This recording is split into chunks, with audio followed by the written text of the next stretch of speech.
By the time I upload this video, the election occurred a week ago, and with the dust having mostly settled by this point, I want to talk a little bit more about why election night was so catastrophic. I could talk about how so many voters in this country are frankly fucking morons, like for example, only after the election occurred, there was a surge in searches about what tariffs are and why they're bad, and when they found out that tariffs generate higher taxes for imported goods, and we would be paying that off in the form of higher prices for these goods. You've been seeing a lot of people who voted for Trump on social media saying essentially, what? Tariff bad? But Trump said tariff good. Trump lied?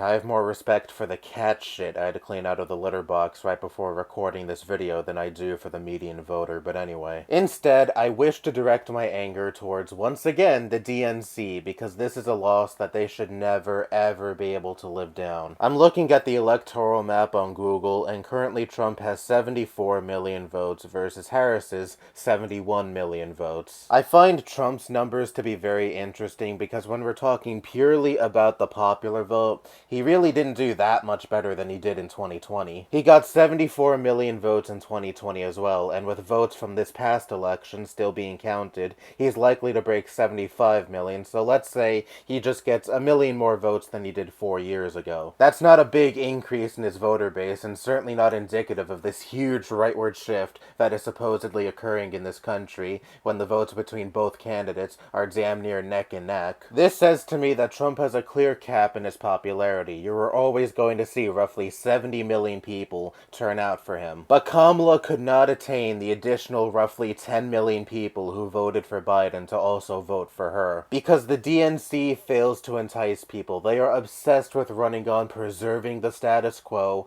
and failing to realize over and over again how tone-deaf this messaging is. Millions of people in this country are barely able to scrape by with the paychecks they receive. Meanwhile, the price of food and other essentials continue to skyrocket. And who continues to benefit from this capitalist nightmare we live in? The multi-billionaires at the top who continue to hoard all the wealth for themselves and give nothing back to the workers who helped them attain all that wealth in the first place. And Trump knows exactly how to tap into the anger that millions of people in this country have. Now he misdirects that anger towards, for example, immigrants that are supposedly eating your cats and dogs and stealing your jobs. And of course, Trump doesn't actually give a fuck about the working class. He's a rich, corrupt asshole businessman from New York City. And look at all the tax cuts he gave his rich buddies during his first term. But obviously voters do not actually give a shit about policy, because otherwise Trump would have lost even worse than he did in 2020, because he ran a campaign solely on demonizing minorities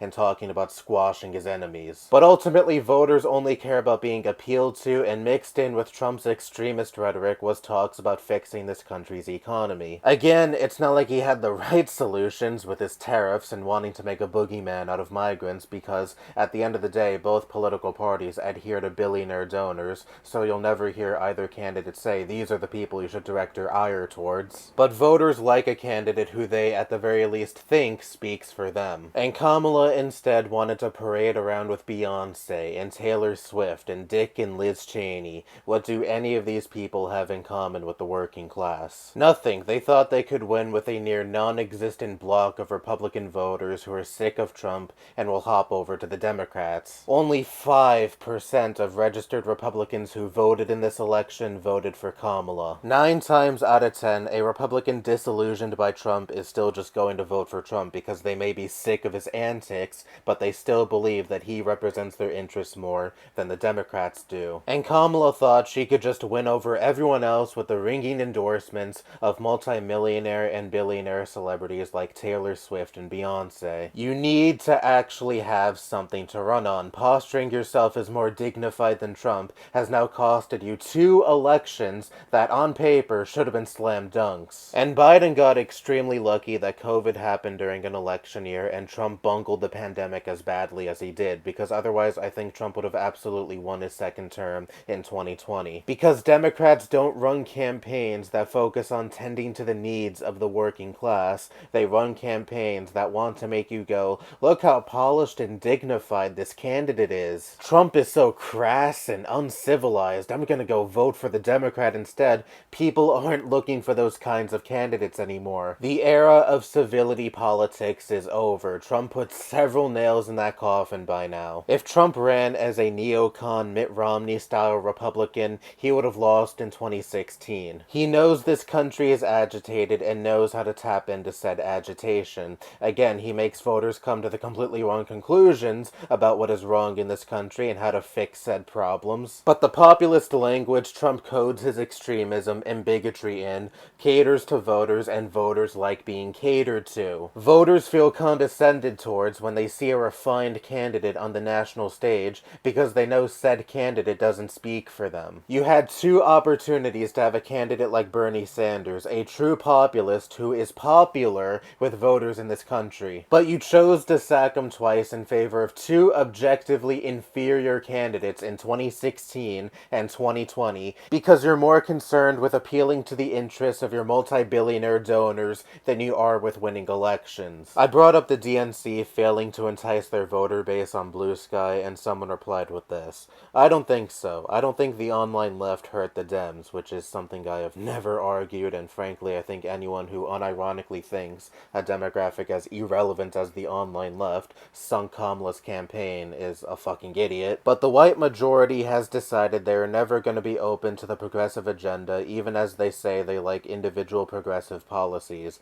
Yeah, abortion at the state level, but also a Trump vote. And I don't agree with that at all. States like Missouri and Alaska, two states that Trump dominated in, had ballot proposals concerning the increase of minimum wage and paid sick leave. Most voters in both of these states voted in favor of these issues, despite Trump winning both states. I don't think the quote-unquote white majority is this lost cause who will never be receptive towards a progressive candidate, but rather the DNC never puts forth a candidate that runs on these issues. Initially, it seemed like Kamala's campaign was going to run on populism when she picked Tim Walz as a VP. He was easily the best part of the campaign. In Minnesota, he implemented free school meals, legal weed, 12 weeks paid family sick leave, free public college under $80K, all with a one-seat majority in Minnesota favoring the Democrats. Not to mention the dude is just charismatic as fuck. He was the one that kickstarted the MAGA's weird gag that went viral back in the summer. But post-convention, he was mostly hidden away and neutered in favor of a boring, civilized campaign that costed Hillary her election. The Democrats are now put in a situation where they need to either adapt or die. It's not 1992 anymore.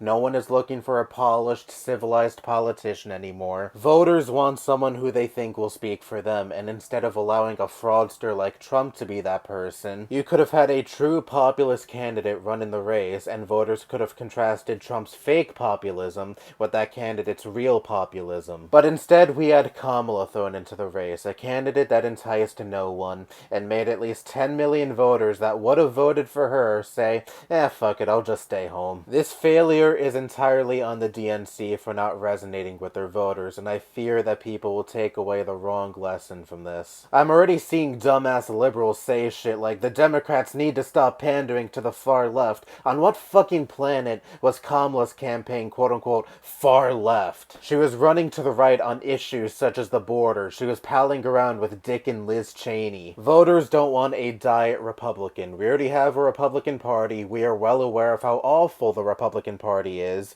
We want real opposition to the Republican Party. And now it should be clear without a shadow of a doubt that pivoting to the right does not win you elections. But yeah, don't be surprised if the Democrats learn absolutely nothing from this, and in 2028 they're like, look at us Republicans, we hate trans kids too. Don't you feel enticed to vote for us now?